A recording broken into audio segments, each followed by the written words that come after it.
কুচকাওয়াজ পর্ব শেষ হলো। এখন আমাদের আত্মাপুরা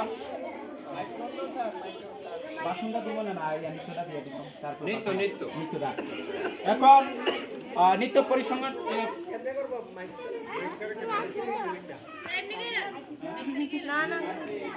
এখন নৃত্য পরিবেশন করবেন বিদ্যালয়ের ছাত্রছাত্রীবৃন্দ।